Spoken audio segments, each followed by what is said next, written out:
no soy peronista, pero no soy gorila. Empezá por el final. ¿Por qué no sos gorila? Porque hay gente que cree que el origen de todos los males de Argentina es el peronismo. Y eso es falso. Y eso es falso. Cuando vos veas a un economista que te muestra, que te dice que la decadencia arrancó en la década del 50, ¿sí? O fines de los 40. Bueno, y te muestra el ranking de cómo Argentina va perdiendo lugares en el ranking mundial, eso está mal, eso es de gorila. Y te voy a explicar por qué.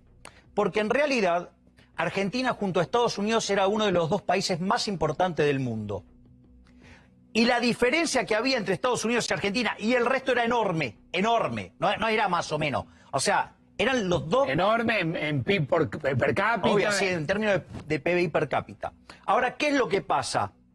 A partir de mediados de la década del 10, o sea, con el gobierno de Irigoyen, Argentina se empieza a estancar y Estados Unidos sigue creciendo. Y como todos los que estaban atrás venían muy lejos, no llegaban a alcanzar a Argentina. De hecho, la década del 30 es espantosa. Es espantosa, porque en realidad Argentina no pierde lugares. Argentina ya en esa época ya estaba en el 8º lugar, ¿sí? Ya había empezado a perder lugares, y no pierde más lugares y recupera distancia contra Estados Unidos porque vino la Gran Depresión. Entonces, el punto es, todo ese tramo, ¿sí? Que para mí es donde se genera el peor problema, donde ahí aparece, digamos, el verdadero fascismo, ¿sí? Donde aparecen los empresarios, ¿sí? Donde los empresarios son los políticos ladrones aliados con, ¿sí? Con el gobierno para aplicar, digamos, medidas protectivas, y que eso lo que termina haciendo es empeorar el salario de los trabajadores. Es decir, toda esa situación durante la década del 30, la creación del Banco Central, que fue básicamente fue salvar a los dueños de los campos en detrimento de los trabajadores, reventándolos con más inflación, ¿sí? Porque en el fondo, digamos, el Banco Central, digamos, donde un gran responsable de eso fue Federico Pinedo, el abuelo del que conocemos, sí, que fue el que además lo defendió, ¿sí? La creación del Banco Central. Entonces, lo que vos tenés es que empezó a darse una situación donde proliferaron los empresarios y se beneficiaban los políticos ladrones, los empresarios, a costa de la gente. Toda esa situación generó una situación de mucha tensión social. Y el que levantó eso fue Perón. Entonces llega Perón... Levantó, pero para definirme levantó. No, levantó en el sentido de que... digamos, capitalizó eso. O sea, vio que se había generado un proceso de tensión. ¿No ves mérito ahí? ¿Cómo? ¿No ves mérito ahí? No, bueno, sí, Dios, yo creo que ahí, digamos, ok, está bien. Yo estoy describiendo la historia desde la visión Milei, si vos querés. O sea, ni siquiera pretendo que alguien, digamos, compre mi visión, que yo te lo estoy respaldando con los datos. ¿Sí? Ahí entonces vos tenés a Perón. Ahora, la realidad también es esta. Acababa de terminar la Segunda Guerra Mundial. ¿Sí? Por un lado tenías un grupo que se iba hacia el comunismo.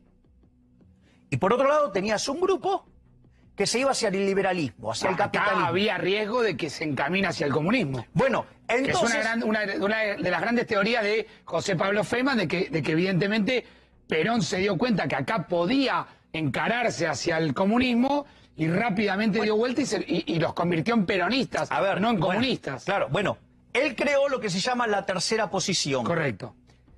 La realidad es que es muy fácil juzgar con el resultado opuesto. ¿Entendés eso? Digamos, o sea, eso es muy claro en el fútbol, ¿viste? Sí, que cualquiera, digamos, es el mejor técnico. Todo DT, claro. Como todo DT, sí, claro. El día lunes con desayunando, y mirá cómo siguió, qué piola. Sí, tenía que poner al 4, sí, claro, exacto. Digo, somos todos técnicos. La realidad es que cuando vos tenías que tomar esa decisión, no tenías los niveles de información que tenías hoy, y lo más probable, digamos acá, que a todo el mundo le gusta hacer una extensión del teorema de valor medio, fue por la mitad. Es decir, a mí no me gusta, digamos, o sea, me parece mal, digamos, ok, lo que fuera, pero es lo que hizo, ¿sí? Esa respuesta está mal, pero no está tan mal. No está tan mal.